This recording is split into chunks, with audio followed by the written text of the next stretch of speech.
പാപത്തിന്റെ ബന്ധനം പൊട്ടിത്തകരട്ടെ. യേശുവിന്റെ നാമത്തിൽ ഞാൻ സ്വതന്ത്രനായി, യേശുവിൽ ഞാൻ ജനിക്കട്ടെ പുതുജീവനിൽ. കർത്താവിൽ പ്രിയ സഹോദരങ്ങളെ, നിങ്ങൾക്കെല്ലാവർക്കും ഈശോ മിശിഹായ്ക്ക് സ്തുതിയായിരിക്കട്ടെ.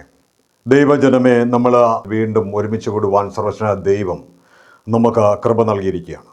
നമ്മളിന്ന് ദൈവത്തിൻ്റെ സന്നിധിയിൽ മുഴങ്കാൽ മടക്കുമ്പോൾ ചിന്തിക്കാൻ പോകുന്ന വിഷയം ഉപവാസം എന്ന വിഷയത്തെക്കുറിച്ചാണ്. ഇന്ന് പൗരോഹിത്യ സഭ മുഴുവൻ ഉപവാസത്തിലും പ്രാർത്ഥനയിലും ഇരിക്കുന്ന കാലമാണ്. അത് അവരുടെ വിവിധങ്ങളായ വിഷയങ്ങൾക്ക് വേണ്ടിയിട്ട് ഓരോ വിഷയത്തിൻ്റെ മേലും വിടുതൽ ലഭിക്കുവാനായിട്ട് കർത്താവിൻ്റെ സന്നിധിയിൽ പ്രാർത്ഥിക്കുകയാണ്. വീടില്ലാത്തവർ വീട് ലഭിക്കുവാനായിട്ട്, കടഭാരം മാറുവാൻ, മക്കളുടെ വിവാഹം നടക്കുവാൻ, അവർക്ക് കുഞ്ഞുങ്ങൾ ലഭിക്കുവാൻ, അവർക്ക് നല്ല ജോലി കിട്ടുവാൻ, മദ്യപാനം മാറുവാൻ, അതുപോലെ കുടുംബത്തിൽ സമാധാനം ലഭിക്കുവാൻ, ഇതുപോലെ വിവിധങ്ങളായ വിഷയങ്ങളുമായി ഓരോ മക്കളും ഉപവാസത്തിലിരിക്കുമ്പോൾ വലിയ വിടുതലുണ്ടാകണം. വിടുതലുണ്ടാകണമെങ്കിൽ കർത്താവായ യേശുക്രിസ്തു പറയുകയാണ്, ഉപവാസത്താലും പ്രാർത്ഥനയാലും അല്ലാതെ ഈ വ്യാധി ഒഴിഞ്ഞു പോകത്തില്ല. അപ്പോൾ ചില വിഷയങ്ങൾ വർഷങ്ങളായി പ്രാർത്ഥിച്ചിട്ട് നടക്കാതിരിക്കുന്ന വിഷയങ്ങളുണ്ടെങ്കിൽ അത് പ്രയർ ചെയ്താലേ, പ്രാർത്ഥിച്ചാലേ, ഉപവാസമെടുത്താലേ ആ പിശാച് അഴിഞ്ഞു മാറിയിട്ട് നിങ്ങൾക്ക് സ്വതന്ത്രമായി വ്യാപരിക്കുവാൻ പറ്റത്തുള്ളൂ. ചില തടസ്സങ്ങൾ ശക്തമായിരിക്കും. ആ ശക്തമായ തടസ്സങ്ങളെ അഴിച്ചു മാറ്റുവാൻ പ്രവാചകന്മാർ പോലും ഉപവാസം എടുത്തിട്ടുണ്ട്. ഏലിയായും 40 ദിനരാത്രങ്ങളാണ് ഉപവാസം എടുത്തത്. ദാനിയേൽ പ്രവാചകൻ വെളിപാട്, ദൈവത്തിൻ്റെ സ്വർഗീയ വെളിപാട് കിട്ടാൻ വേണ്ടിയിട്ട് 21 ദിവസം ഉപവാസം എടുത്തു. എസ്തേർ 3 ദിവസം ഉപവാസം എടുത്ത് നമുക്കറിയാം. അതുപോലെ നിനവേ ദേശം നശിക്കുമെന്ന് പ്രവചനം വന്നു കഴിഞ്ഞപ്പോൾ ആ നാശത്തിൽ നിന്ന് രക്ഷ പ്രാപിക്കുവാൻ ജനമെല്ലാം 3 ദിവസം ഉപവാസം എടുത്താണ് നമുക്കറിയാം. അതുപോലെ തന്നെ അനേകം മക്കൾ, അനേകം നമുക്ക് അപ്പോസ്തല പ്രവൃത്തി നോക്കി കഴിഞ്ഞാൽ ദൈവസഭ, അന്ത്യോക്യയിലെ സഭ മുഴുവൻ ഇരുന്ന് പ്രാർത്ഥിക്കുകയാണ്. ഉപവാസത്തിരിക്കുമ്പോൾ അവിടുന്ന് ദൈവവിളി ഉണ്ടാകുന്നത്, ബർണ്ണബാസിനൊക്കെ ദൈവവിളി ഉണ്ടാകുന്നത് അവിടെ വെച്ചാണ്. അപ്പോൾ ശുശ്രൂഷകരെ തിരഞ്ഞെടുക്കാൻ പോലും ഉപവാസത്തിലൂടെയാണ് തിരഞ്ഞെടുക്കുന്നത്. അതുപോലെ നമ്മുടെയൊക്കെ ജീവിതത്തിൽ കർത്താവ് വലിയ വലിയ കാര്യങ്ങൾ ചെയ്തു തരണമെങ്കിൽ നമ്മൾക്ക് ഉപവാസം ഉണ്ടെങ്കിൽ മാത്രമേ പറ്റത്തുള്ളൂ. ഉപവാസത്തിലും പ്രാർത്ഥനയിലും ഇരുന്ന പ്രവാചകന്മാർ നേടിയെടുത്തതുപോലെ നമ്മൾക്കും നേടിയെടുക്കണം കർത്താവിൽ നിന്ന് കൃപ. യേശുക്രിസ്തുവിൻ്റെ ഉപവാസത്തെക്കുറിച്ച് പറയുന്നത് വിശുദ്ധ മത്തായിയുടെ സുവിശേഷം 4-ാം അധ്യായത്തിൽ വളരെ വ്യക്തമായി എഴുതിയിരിക്കുന്നു. യേശു യോഹന്നാനിൽ നിന്ന് സ്നാനം സ്വീകരിച്ചതിന് ശേഷം ആത്മാവ് മരുഭൂമിയിലേക്ക് നയിച്ചു. 40 ദിനരാത്രങ്ങൾ അവിടെ ശക്തമായ ഉപവാസത്തിലിരുന്നു. പ്രലോഭനങ്ങൾ വന്നവന് കീഴടക്കാൻ നോക്കുന്നുണ്ട്. പക്ഷേ അതിനെ അതിജീവിച്ച് ഉപവാസം കഴിഞ്ഞ് ശുശ്രൂഷകൾ ആരംഭിക്കുന്നത്. അതുപോലെ നമ്മുടെ ജീവിതത്തിൽ നടക്കാതിരിക്കുന്ന, വർഷങ്ങളായി പ്രാർത്ഥിച്ചിട്ട് നടക്കാതിരിക്കുന്ന വിഷയങ്ങളുണ്ടെങ്കിൽ ഈ സഹോദരങ്ങളെ, ഇന്ന് ഈ നോയമ്പ് കാലം നിങ്ങളും ഉപവാസത്തിലും പ്രാർത്ഥനയിൽ ഇരുന്ന് നോക്കുക. ദൈവം നിങ്ങളെ അനുഗ്രഹിക്കാൻ തക്കനിടയായി തീരും. അതിന് 2 കൂട്ടം കാര്യങ്ങൾ നമ്മൾ ചെയ്യുമ്പോഴാണ് ദൈവം നമ്മൾക്ക് വലിയ വലിയ കാര്യങ്ങൾ ചെയ്തു തരാൻ പോകുന്നത്. 2 കൂട്ടം കാര്യങ്ങളിൽ ഒന്നാമത്തെ കാര്യം, നമ്മൾ ഉപവാസമെടുക്കുന്ന വ്യക്തികൾ ഒന്നാമത് ചെയ്യേണ്ടത് അവനിലേക്ക് തന്നെ തിരിഞ്ഞു നോക്കണം. സ്വയത്തിലേക്ക്, നമ്മളിലേക്ക് തന്നെ തിരിഞ്ഞു നോക്കിയിട്ട് ഞാൻ ക്രിസ്തുവിന് അനുരൂപരായിട്ടാണോ ജീവിക്കുന്നത്, ക്രിസ്തുവിൻ്റെ ഹിതപ്രകാരമാണോ ജീവിക്കുന്നത്, ഒരു ആത്മപരിശോധന നടത്തുന്നത് നല്ലതായിരിക്കും. ആത്മപരിശോധന നോക്കുമ്പോൾ നമ്മുടെ ഹൃദയത്തിലെ ചിന്തകളും വിചാരങ്ങളും ദൈവഹിതമാണോ ഇല്ലയോ നമുക്കറിയാൻ കഴിയും. അതുപോലെ നമുക്ക് ആരോടെങ്കിലും നമുക്ക് വിരോധമുണ്ടോ, എല്ലാവരോടും സ്നേഹിക്കാൻ പറ്റുന്നുണ്ടോ, എനിക്ക് ക്ഷമിക്കാൻ പറ്റുന്നുണ്ടോ, ഞാൻ ക്രിസ്തുവിൻ്റെ സ്നേഹത്തിലാണോ കടന്നു പോകുന്നത്, ഞാൻ വിശ്വാസം പറയുകയാണോ അതെൻ്റെ പ്രവൃത്തിയിലുണ്ടോ, ഇതൊക്കെ നമ്മൾ പരിശോധിച്ച് നോക്കണം. അത് 139-ാം സങ്കീർത്തനം അതിൻ്റെ 24-ാം തിരുവചനം ഇപ്രകാരം എഴുതി, വിനീതൻ്റെ മാർഗത്തിലാണോ ചരിക്കുന്നതെന്ന് നോക്കണമേ, ശാശ്വതമായ മാർഗത്തിലൂടെ എന്നെ നയിക്കണമേ. അപ്പോൾ നമ്മളെ തന്നെ ഒന്ന് പരിശോധിക്കണം. ഞാൻ ക്രിസ്തുവിൻ്റെ അനുരൂപമായിട്ടാണോ ജീവിക്കുന്നത്, ഞാൻ ഉപവാസമെടുക്കുമ്പോൾ ക്രിസ്തുവിനെ പോലെയാണോ, ഞാൻ ക്രിസ്തുവിൻ്റെ മനോഭാവത്തിലൂടെയാണോ ഞാൻ ഉപവാസമെടുക്കാൻ തീരുമാനമെടുക്കുന്നത്, ആ ഉപവാസമെടുക്കുമ്പോൾ ഒരു വിഷയം വെച്ചിട്ടാണ് ഞാൻ പ്രാർത്ഥിക്കുന്നത്, ആ വിഷയത്തിൻ്റെ മേൽ എനിക്കൊരു വലിയ വിടുതൽ വന്നു ചേരാനുണ്ട്. നമ്മളെ തന്നെ പരിശോധിച്ചാൽ നമ്മളുള്ള കുറവുകളെ നമുക്ക് മനസ്സിലാക്കുവാൻ കഴിയും. നമ്മളെ തന്നെ ആത്മപരിശോധന ചെയ്താൽ നമുക്ക് എന്തെങ്കിലും തെറ്റുപറ്റിയിട്ടുണ്ടെങ്കിൽ നമുക്ക് തിരുത്തുവാൻ കഴിയും. അങ്ങനെ ആത്മപരിശോധനയിലൂടെ നമുക്ക് ഒരു പശ്ചാത്താപത്തിലേക്ക്, ഒരു മാനസാന്തരത്തിലേക്ക് വരാൻ കഴിയും. മാനസാന്തരത്തിലേക്ക് വന്നിട്ട് നമ്മൾ പ്രാർത്ഥന ആരംഭിക്കണം. മാനസാന്തരത്തിലേക്ക് വരുമ്പോൾ നമ്മളൊരു പുതിയ വ്യക്തിയായി മാറാൻ ഇടയായി വരും. അപ്പോൾ നമ്മളൊരു പാപം വെച്ചുകൊണ്ട് കർത്താവെ എന്നെ അനുഗ്രഹിക്കണമേ എന്ന് പറഞ്ഞാൽ ആ ദൈവം നമ്മളിൽ പ്രസാദിക്കത്തില്ല. പക്ഷേ നമ്മൾ പാപങ്ങളെല്ലാം ഏറ്റുപറഞ്ഞിട്ടാണ് കർത്താവിൻ്റെ സന്നിധിയിൽ പ്രാർത്ഥിക്കുന്നുവെങ്കിൽ കർത്താവ് നമ്മുടെ പ്രാർത്ഥന കേൾക്കും. അതുകൊണ്ടാണ് പ്രഭാഷകൻ്റെ പുസ്തകത്തിൽ 35-ാം അധ്യായം 21-ാം തിരുവചനം പറയുക, വിനീതൻ്റെ പ്രാർത്ഥന മേഘങ്ങൾ തുളച്ചു കയറുന്നു. അപ്പോൾ വിനീതനായി തീരുക.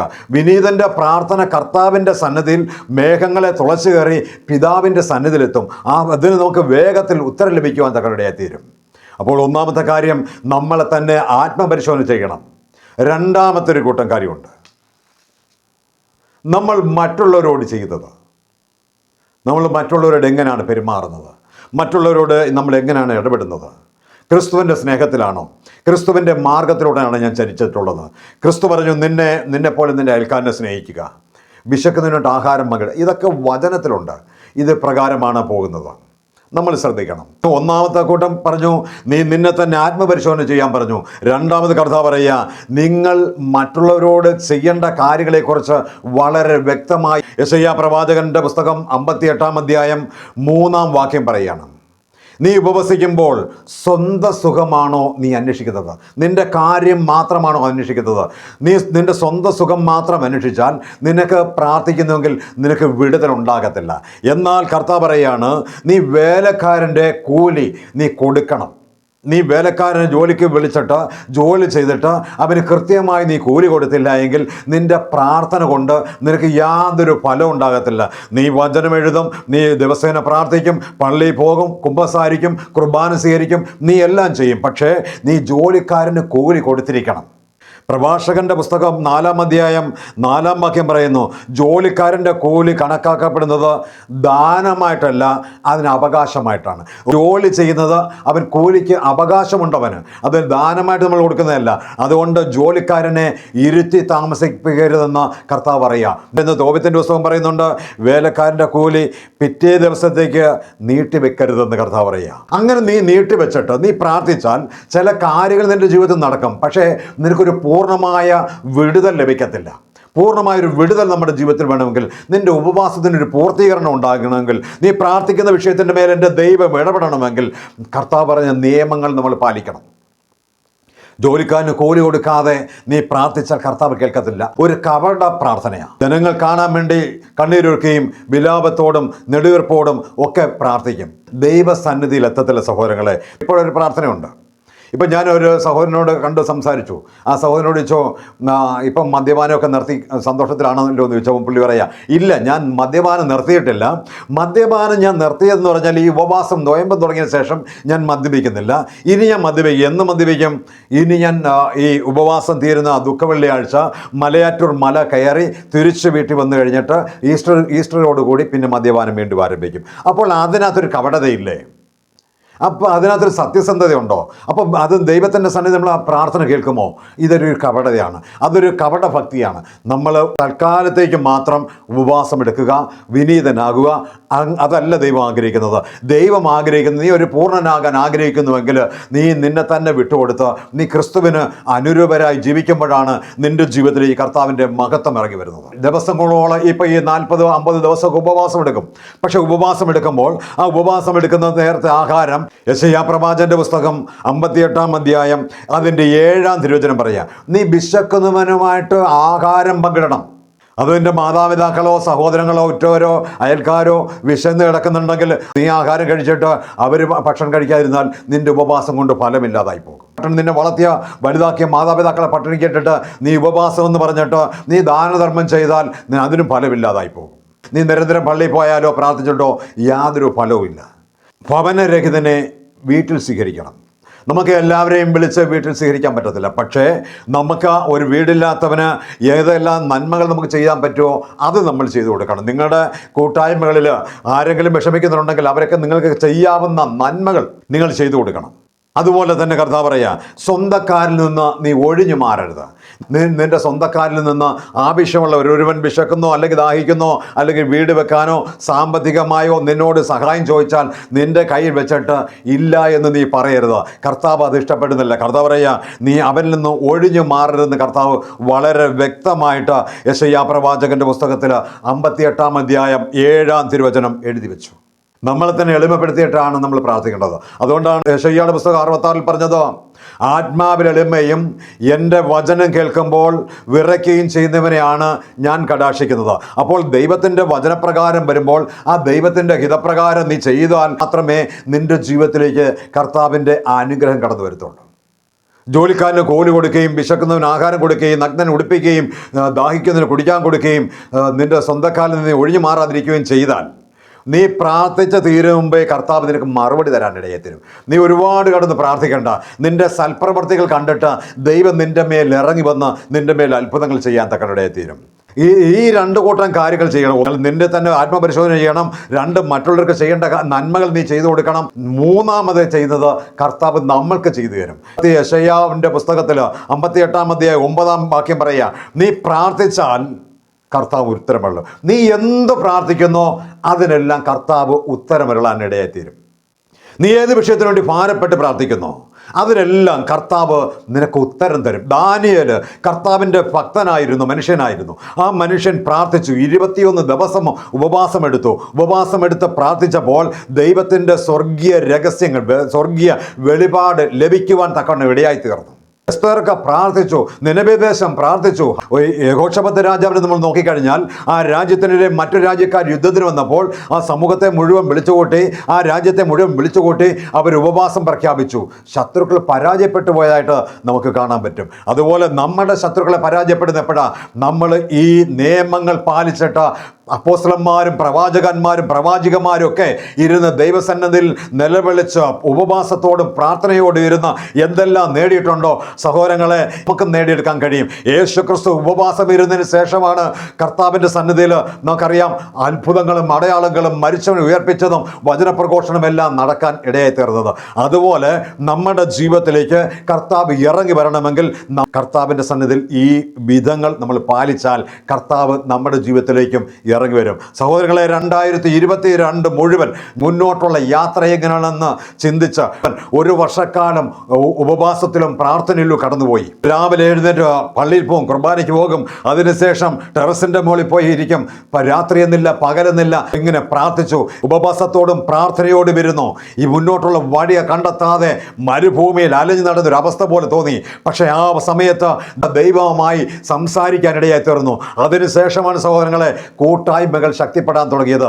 ഇന്ന് ദൈവം അനേക സ്ഥലങ്ങളിൽ കൂട്ടായ്മ തന്നിട്ടുണ്ട്. അതിൻ്റെ എല്ലാം പിന്നിൽ ദൈവത്തിൻ്റെ സന്നിധിയിൽ ഉപവാസം ഇരുന്ന് പ്രാർത്ഥിച്ചതിൻ്റെ ഫലമാണ്. നിങ്ങളും ദൈവത്തിൻ്റെ സന്നിധിയിൽ മുഴങ്കാൽ മടക്കിയാൽ നിങ്ങളുടെ പ്രാർത്ഥനയ്ക്ക് കർത്താവ് ഉത്തരമരുളും.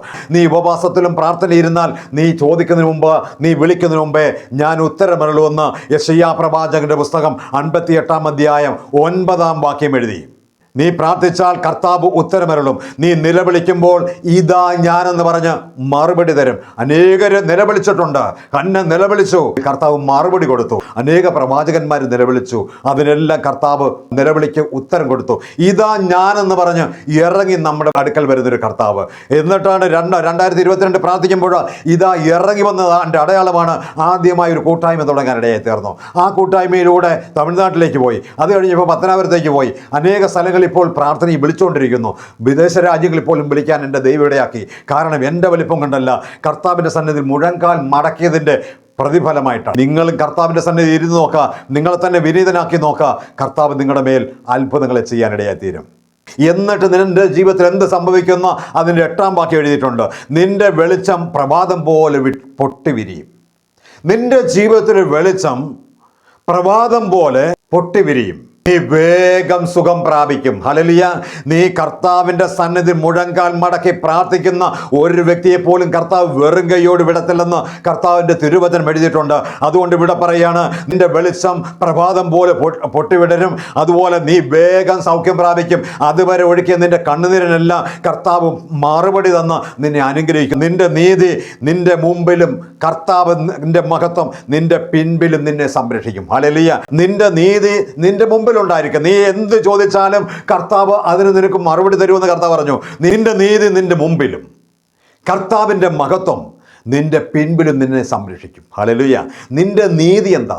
നീ കർത്താവിൻ്റെ സന്നിധിയിൽ വിശ്വസ്തനായിട്ടിരിക്കുമ്പോൾ നിനക്കൊരു നീതി കർത്താവ് തുറന്നു തരും. അതുകൊണ്ടാണ് വെളിപാട് പുസ്തകം 3:8 പറഞ്ഞു, ആർക്കും പൂട്ടാനാവാത്തൊരു വാതിൽ നിനക്കായി ഞാൻ തുറന്നിട്ടിരിക്കുകയാണ്. അപ്പോൾ ഈ ഉപവാസം എടുക്കുന്ന വ്യക്തികൾക്ക് കർത്താവ് ഒരു വാതിൽ തുറന്നു തരും, വഴി നിനക്ക് തുറന്നു തരും. ഹല്ലേലൂയ. അതുകൊണ്ട് പറയാണ്, കർത്താവിൻ്റെ മഹത്വം നിന്റെ പിൻപിൽ നിന്നെ സംരക്ഷിച്ചുകൊണ്ടിരിക്കും. പ്രാർത്ഥനാ വീരനായ ഏലിയായെ നിങ്ങൾ നോക്കാം. ഒറ്റയ്ക്ക് നിന്ന് ബാലിൻ്റെ പുരോഹിതന്മാരുമായിട്ട് പൊരുതി കർത്താവിൻ്റെ സന്നിധി നിലവിളിച്ചു, പ്രാർത്ഥിച്ചു. അഗ്നി ഇറക്കിയ പ്രവാചകനെ ജസബേൽ കൊല്ലുമെന്ന് പറയുമ്പോൾ അവിടുന്ന് ഓടി വന്നിട്ട് ഒരു വാടാമുൾച്ചയുടെ കീഴിൽ കിടക്കുമ്പോൾ ദൈവം തട്ടി ഉണർത്തിയിട്ട് അവനെ നടത്തി. എത്ര ദിവസമാ? 40 ദിനരാത്രങ്ങൾ നടന്നു. ദൈവം സംസാരിക്കാനിടയായി തീർന്നു. ഹല്ലേലൂയ. ഇതുപോലെ കർത്താവിൻ്റെ വലിയ മഹത്വം.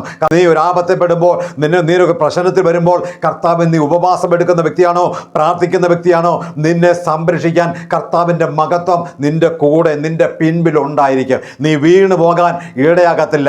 നിന്റെ പാദം കല്ലിൽ തട്ടാതിരിക്കാൻ ഞാൻ നിന്നെ കൈകളിൽ വഹിച്ചോളാം എന്ന് പറഞ്ഞ കർത്താവ് നിന്റെ കൂടെ നിന്നെ സഹായിക്കും. യെശയ്യാ 58:11 പറയാ, കർത്താവ് നിന്നെ നിരന്തരം നയിച്ചുകൊണ്ടിരിക്കും. നിന്നെ നയിക്കുന്നത് കർത്താവ്. നീ ഇടത്തോട്ടോ വലത്തോട്ടോ തിരിയുമ്പോൾ ഇതാണ് വഴി എന്ന് പറഞ്ഞ് കാണിച്ചു തരുന്ന കർത്താവ് നിന്നെ നിരന്തരം നയിച്ചുകൊണ്ടു. നീ വീണു പോകാൻ എൻ്റെ ദൈവം അനുവദിക്കത്തില്ല. മരുഭൂമിയിലും നിനക്ക് സമൃദ്ധി ഉണ്ടാകും. നിന്റെ ജീവിതത്തിൽ മരുഭൂമി പോലൊരു അവസ്ഥ നിന്റെ ജീവിതത്തിൽ ഉണ്ടായിരുന്നു. സമൃദ്ധി നൽകി നിന്നെ അനുഗ്രഹിക്കും. ഹാഗാർ നിലവിളിച്ചു കർത്താവിൻ്റെ സന്നിധിയിൽ. മരുഭൂമിയിൽ നീരുറവ തുറന്നു കൊടുത്ത കർത്താവ് നിങ്ങളെയും അനുഗ്രഹിക്കാൻ തക്കനിടയായിത്തീരും. ദൈവം വീണ്ടും പറയുന്നു, നിന്റെ അസ്ഥികളെ ഞാൻ ബലപ്പെടുത്തും. നീ വീണ് ഉടഞ്ഞ് നശിച്ചു പോകേണ്ടവനല്ല, നിന്റെ അസ്ഥികളെ ഞാൻ ബലപ്പെടുത്തും. കാരണം നിന്റെ തലമുറകളെ കണ്ട് ആനന്ദിക്കുവാൻ, നിന്റെ കഷ്ടതയിലിരുന്ന് നിന്റെ കരച്ചിൽ കണ്ട കർത്താവ്, നിന്റെ കണ്ണുനീർത്തുള്ളിൽ കുപ്പി ശേഖരിച്ച കർത്താവ് നിനക്ക് മറുപടി തരുന്നത് നിന്റെ വാർദ്ധക്യത്തിലും നീ സുഖമായിരുന്ന നിന്റെ മക്കളുടെ ഉയർച്ച കണ്ട് മക്കളുടെ മക്കളെയും കണ്ട് ആനന്ദിക്കുവാനായിട്ട് ദൈവം ഇടയാക്കുമെന്ന്. നിന്റെ ജീവിതം പിന്നെ എങ്ങനെ ആയിരിക്കും? നീ നനച്ചു വളർത്തിയ പൂന്തോട്ടം പോലെയായി മാറും നിന്റെ ജീവിതം. അത് താഴോട്ട് വായിക്കുമ്പോൾ കാണാൻ പറ്റും. നിന്റെ ജീവിതത്തെ പിന്നെ നിനക്ക് പിറന്നോട്ട് ചിന്തിക്കേണ്ട കാര്യമില്ല. പിന്നെ അതിനകത്ത് യെശയ്യാ പ്രവാചകന്റെ പുസ്തകത്തിൽ അതിൻ്റെ 14-ാം വാക്യം പറയുന്നുണ്ട്, നിന്നെ ഉന്നതത്തിലൂടെ സവാരി ചെയ്യിക്കുമെന്ന്. സഹോദരങ്ങളെ, കഴിഞ്ഞ കാലങ്ങളിൽ നിന്ന് നിലവിളിച്ച മാതാപിതാക്കളുടെ തലമുറകളാണ് വിദേശ രാജ്യങ്ങളിലേക്ക് ഇരുന്ന് പണം നാട്ടിലേക്ക് അയച്ചു തരുന്നത്. യഥാർത്ഥമായ ഭക്തിയിലാണോ നീ ഇരിക്കുന്നത്? നിന്റെ ജീവിതത്തിൽ ഒരിക്കലും നീ പിറന്നോട്ട് നോക്കേണ്ട കാര്യമില്ല. നിന്നെ മുന്നോട്ട് കർത്താവ് നയിച്ചുകൊണ്ടിരിക്കും. നീ മാത്രമല്ല, നിന്റെ തലമുറ ഉപവാസം എടുത്ത് പ്രാർത്ഥിക്കുന്ന ഒരു വ്യക്തിയുടെയും തലമുറകൾ നശിച്ചു പോകത്തില്ല. ശത്രുക്കൾ അനേകരുണ്ടാകും. ശത്രുക്കൾ ഒരു വഴിയിലൂടെ വരും. അവർ 7 വഴിയിലൂടെ പാലായനം ചെയ്യാൻ തക്കനിടയായി തീരും. ഒരു മക്കൾ പോലും നശിച്ചു കിടക്കാൻ ദൈവം ആഗ്രഹിക്കുന്നില്ല. പക്ഷേ നമ്മുടെയൊക്കെ ചില പ്രവർത്തികളാണ് നമ്മളെ നാശത്തിലേക്ക് കൊണ്ടുപോകുന്നത്. 2 കൂട്ടം കാര്യങ്ങൾ ചെയ്താൽ നിന്റെ ജീവിതത്തിൽ അഭിവൃദ്ധി വരും എന്ന് പറഞ്ഞു. ഒന്നാമത് നമ്മൾ ചെയ്യേണ്ടത്, നമ്മളെ തന്നെ ആത്മപരിശോധന നടത്തി പശ്ചാത്തപിച്ച്, തെറ്റുകളുണ്ടെങ്കിൽ പശ്ചാത്തപിച്ച് മാനസാന്തരപ്പെട്ട് നീ പ്രാർത്ഥിക്കാൻ തുടങ്ങുക. നിന്റെ ജീവിതത്തിൽ കർത്താവ് ഇറങ്ങി വരും. 2 പറഞ്ഞു, നീ മറ്റുള്ളവർക്ക് ചെയ്യേണ്ട നന്മകൾ ചെയ്യാതെ നീ പ്രാർത്ഥിച്ചാൽ കർത്താവ് കേൾക്കത്തില്ലെന്ന് പറഞ്ഞു. നീ ചെയ്യേണ്ട നന്മകൾ ചെയ്തിട്ട് കർത്താവിൻ്റെ സന്നിധി പ്രാർത്ഥിച്ചു നോക്കുക. 8 മുതൽ 14 വാക്യം വായിച്ചു നോക്കുക. നിന്റെ ജീവിതത്തിൽ അനുഗ്രഹത്തിൻ്റെ ഒരു പൂമഴ ചൊരിയുന്ന ദിവനങ്ങളായിരിക്കും ഇനിയുള്ള കാലം. നിങ്ങളുടെ ജീവിതത്തിൽ പ്രതിസന്ധി വരുമ്പോൾ നീ ദൈവഭക്തന്മാരിരുന്ന് പ്രാർത്ഥിച്ചതുപോലെ ഇരുന്ന് ഉപവാസമെടുത്ത് പ്രാർത്ഥിച്ചു നോക്കുക. നിങ്ങളുടെ ജീവിതത്തിൽ വലിയ കാര്യങ്ങൾ നടക്കുവാൻ തക്കനിടയായി തീരും. ഈ മാസം തന്നെ 7 ദിവസത്തെ ഉപവാസ പ്രാർത്ഥന വെച്ചു. ഇവിടെ 7-ാം ദിവസമായപ്പോൾ അനേകം മക്കൾ വിടുതൽ പ്രാപിക്കുന്നത് കാണാൻ എൻ്റെ ദൈവം ഇടയാക്കി. ഹല്ലേലൂയ. അതുകൊണ്ടാണ് ഉപവാസത്തിന് ഫലമുണ്ടെന്ന് പറയുന്നത്, ഉപവാസത്തിന് ശക്തി ഉണ്ടെന്ന് പറയുന്നത്. ഉപവാസത്തോട് പ്രാർത്ഥിക്കുമ്പോൾ പിശാച് വിട്ടുപോകാനിടയായിത്തീരും. ഏത് പ്രതിസന്ധിയെയും ചാടിക്കടക്കാൻ ഉപവാസത്തിന് കഴിയും. ഹല്ലേലൂയ. നിന്നെ തന്നെ എളിമപ്പെടുത്തി പ്രാർത്ഥിക്കുമ്പോഴാണ് ദൈവം പ്രവർത്തിക്കുന്നത്. ഈ 7 ദിവസത്തെ ഉപവാസ പ്രാർത്ഥന ഞാൻ പറയുന്നു, 10,000 ദേശക്കാർക്ക് ഒരു മറക്കാനാവാത്ത ഒരു വലിയ വിടുതലായി മാറുവാൻ സർവ്വസന ദൈവം ഇടയാക്കി. അതുകൊണ്ട് എന്നെ കേൾക്കുന്ന സഹോദരങ്ങളെ, ഇനിയും സമയം പോയിട്ടില്ല. ഇന്ന് മുതൽ നിങ്ങൾ വീണ്ടും ഉപവാസത്തിലും പ്രാർത്ഥനയിരുന്ന് നോക്കുക. നിങ്ങളുടെ ജീവിതത്തിൽ പ്രതികൂലം വരുമ്പോൾ നിങ്ങൾ അയ്യോ എന്ന് പറഞ്ഞിരിക്കാതെ ആ പ്രതികൂലങ്ങളെ ചാടിക്കടക്കാൻ നിങ്ങൾക്ക് ഉപവാസവും പ്രാർത്ഥനയും നിങ്ങൾക്കുണ്ടാകട്ടെ. ഇതൊക്കെ ഞങ്ങൾ അനുഭവത്തിൽ നിന്ന് പറയുന്നതാണ്. അനുഭവമില്ലാതെ, സാക്ഷ്യമില്ലാതെ ഒരു സുവിശേഷമില്ല. ഇത് അനുഭവത്തിൽ നിന്ന് പ്രാർത്ഥിച്ചെടുത്തിട്ടാണ് നിങ്ങളോട് ഇന്ന് സുവിശേഷം പ്രസംഗിക്കുന്നത്. അതുകൊണ്ട് നിങ്ങൾക്ക് എന്തെങ്കിലും വിഷയത്തിൽ ഭാരപ്പെടുന്നുണ്ടോ, നിങ്ങൾക്ക് ഞങ്ങളെ വിളിക്കാം. ഞങ്ങൾ നിങ്ങൾക്ക് വേണ്ടി പ്രാർത്ഥിക്കും. ഞങ്ങളോടൊപ്പം നിങ്ങളും ഉപവാസത്തിലും പ്രാർത്ഥനയിലും ഇരുന്നാൽ നിങ്ങളുടെ ജീവിതത്തിൽ വലിയ കാര്യങ്ങൾ, എത്ര നടക്കത്തില്ലെന്ന് പറയുന്ന വിഷയങ്ങൾ പോലും ദൈവം നിങ്ങൾക്ക് നടത്തി തന്നിരിക്കും. ദൈവം നിങ്ങളെ ഓരോരുത്തരെയും സമൃദ്ധമായി അനുഗ്രഹിക്കട്ടെ.